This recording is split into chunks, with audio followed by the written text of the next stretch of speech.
કપડા બદલાવી લીધા છે ગાઈસ અને આજે અમારે બને છે કઢીનો પ્રોગ્રામ. દેશી કઢીઓ જોરદાર.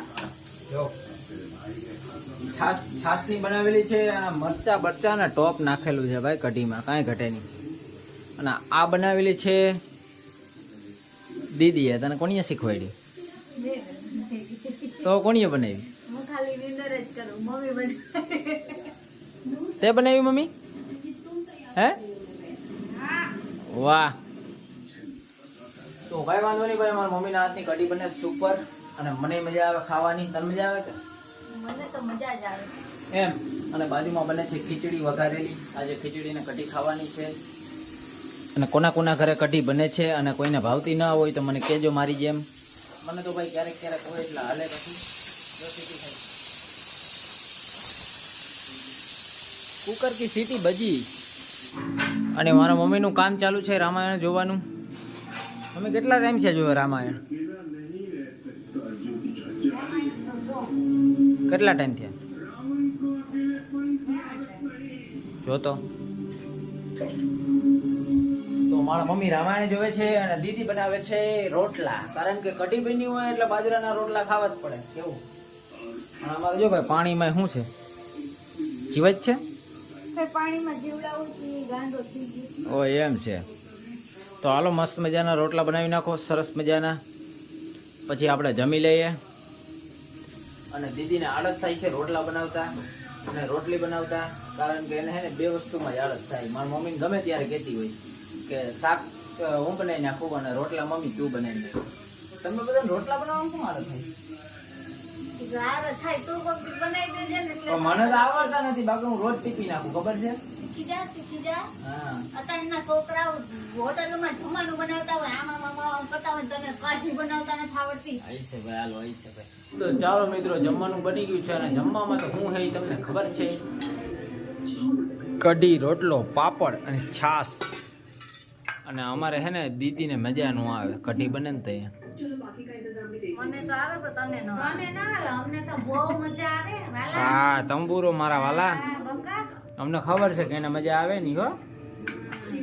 હા તો તારે બે વાર લે હે. કોણ? બકુડો. ના રે ના. છાશ. જેને ન ખાવું હોય ને હા. અને કોના કોના ઘરે જો છાશમાં પાણી નાખે એમ. જો મારા મમ્મી ટ્રીક કેમ રોટલો ભાંગવાની. વાહ મારા કલેજા વાહ. આખા ખાવાથી શું થાય? એમ છે. તો હવે જે ચવાણું બવાણાની પ્રોસેસ હાલે. ના ના ના, મને આવું જંક ફૂડ ન ભાવે. તમે ખાઓ બરોબર. કારણ કે મમ્મીને બધા ગયા છે ગણપતિ બાપાનું વિસર્જન કરવા. એના ફ્રેન્ડ છે એના ઘરે ગણપતિ બાપા હતા તો એનું વિસર્જન કરવા ગયા છે.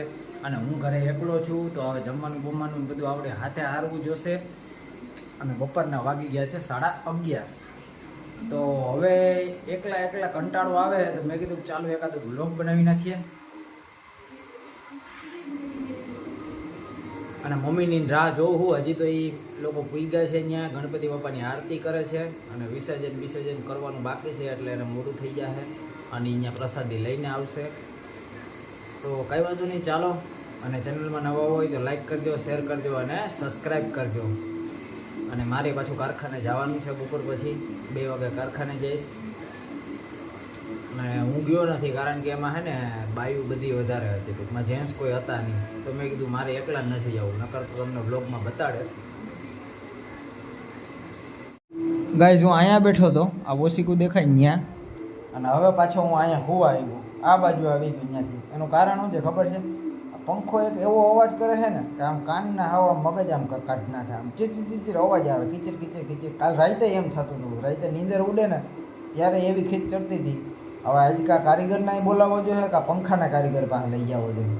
જો આ એવેલ્સના ભાઈ જો આ. તો વાંધો નહીં, હાલો હવે આપણે જમવાની તૈયારી કરીએ. 12 વાગવા આવ્યા છે. જમવાનું હારી લઈએ, એકલા જમી લઈએ. આજ તો ઓછું ભાવશે કારણ કે મમ્મીની કોઈ હે નહીં હારે. તો જમી લે બીજું હું. અને મમ્મી આ વ્લોગ જોતી હોય આવીને તું જોઈશ મને ખબર છે, તો ધ્યાન રાખજે. હું તને જમવા ટાણે મિસ કરું છું.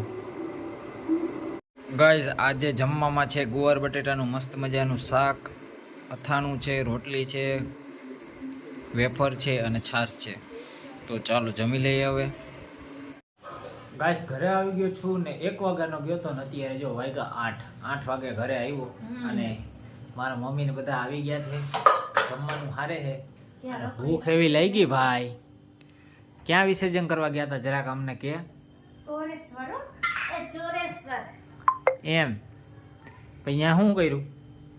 કઈ નહીં. ત્યાં વિસર્જન કર્યું. આજે દર્શન બાપાના. કર્યા ને હિંચકા ખાધા. પછી પછી નાસ્તા પાણી કર્યા.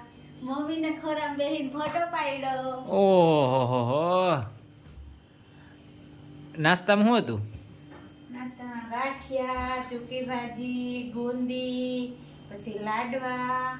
એમ હા બાય બાય.